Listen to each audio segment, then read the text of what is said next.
The Flash has 1.63 million viewers, but have they kept true to the comics? That's why we're examining the show, inside and out, and boy are there some juicy secrets. We're going to find out how Killer Frost differs from the one in the comics, how the relationship of Eddie and Iris was different, and much, much more. So, here are the 10 major The Flash changes only true fans noticed. Let's dive right into it, shall we? Number 10. The origin is completely different. The beginning is always a great place to start, don't you think? So, let's first look at how the show started. We know that Barry Allen was hit by a bolt of lightning and goes into a deep coma for 9 months straight. The lightning bolt was orchestrated by none other than Eobard Thawne, who purposefully built the particle accelerator to malfunction.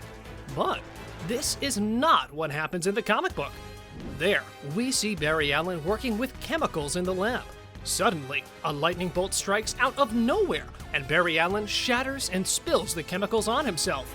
This, in turn, causes a chemical reaction, and thus, the Scarlet Speedster was born.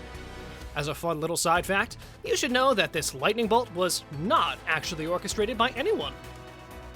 Number 9. Vibe's backstory is different. Barry's origin story is not the only one that's different. For example, Vibe also got his superpowers when the Star Labs particle accelerator exploded, but Cisco kept it a secret from everyone. Then, Harrison Wells exposed his superpowers to the team. That's when he joined Team Flash as one of the superheroes.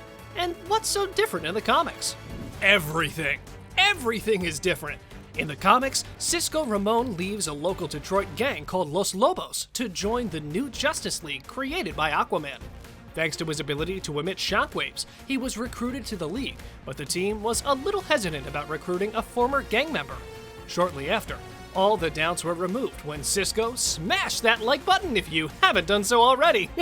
But no, he actually proved to be a worthy fighter against Cadre, Amazo, Anton Allegro, and others. Number 8. Caitlin Snow is not Killer Frost in the comics. Oh, come on, not Killer Frost? Well, we're sad to be telling you this, but Caitlin Snow is not the icy killer on the show. The first person to incarnate the role was Crystal Frost, a student studying at Hudson University, who fell in love with one of her teachers and went to the Arctic with him. There, she found out he wasn't in love with her, and desperate to get away, she locked herself in the thermofrost chamber, and the cold completely changed her. She was capable of absorbing the heat of anyone and anything. On top of that, she could launch icicles from her arms and freeze any man that crossed her path. She changed her name to Killer Frost, and from that day onward, she began her murderous crusade against men.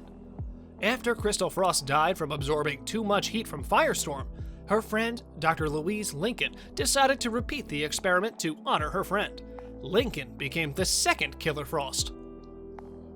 Number 7. Zoom isn't the Black Flash. On the show, we know that Hunter Zolomon, aka Zoom, was almost killed by Barry Allen.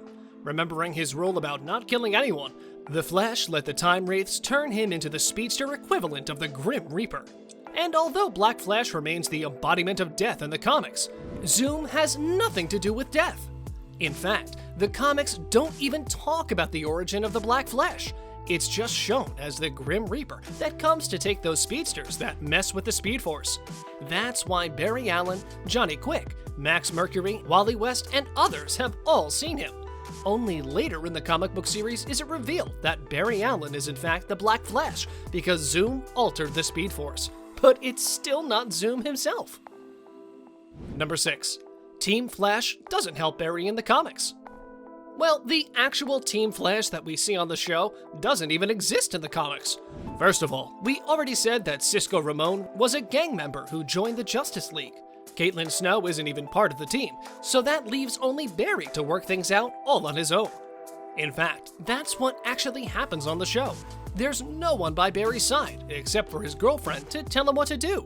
He has to learn all of his abilities by trial and error, and that's a huge difference when you compare the reality to the one of Barry Allen on the show. He has an entire team working with him, teaching and advising him. Number 5. Eddie and Iris were never a thing. Eddie plays a completely different role in the comics compared to that in the show. But we're not here to talk about that. What we're going to talk about is the different type of relationship that we saw play out in Season 2. Namely, Barry is Iris' stepbrother, and she's bound to marry Eddie. When Eddie sees the future, he doesn't see the love of his life by his side, but rather, she's married to Barry Allen. And this is where things go south for the couple. He kills himself in the last episode of Season 1, and Barry and Iris start dating. Any comic book fan will know that this is not what happens in the comics. Barry and Iris are together from the very beginning. Number 4. Harrison Wells doesn't exist in the comic book universe. We're not talking about Eobard Thawne that took on the role of Harrison Wells in order to get close to Barry. No, the person we're talking about is Harrison Wells, the original founder of Star Labs that Eobard Thawne killed and took the identity of. That's the guy that doesn't exist in the comics.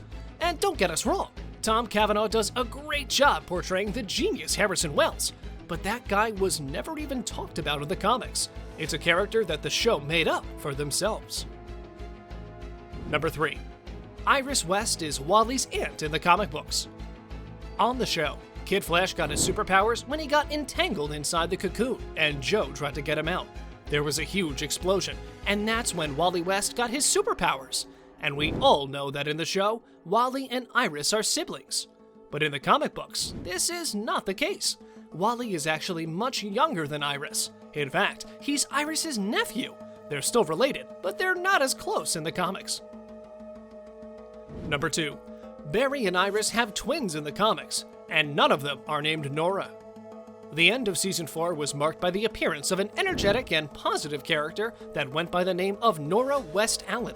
She revealed that she was the daughter of Barry and Iris, and mentioned she was a speedster like her father.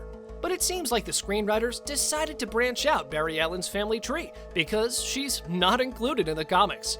There, Barry and Iris have twins, a boy named Don and a girl named Dawn. Both of them are speedsters, and they have one of the coolest names in the DC universe. They're called, wait for it, the Tornado Twins. Number 1. The show has more diversity. One of the cool things about this show is that, unlike the comics, it includes people of color. And this got some fans mad about the racial change of classic characters like Iris West. However, when they later saw just how good Candice Patton really is, they came around. Another interesting change that they introduced into the show is Joe West. Comic book fans know that Joe West doesn't exist, so this is an original character. Plus, the fact that they chose actor Jesse L. Martin to play the role means that the show values diversity on the big screen.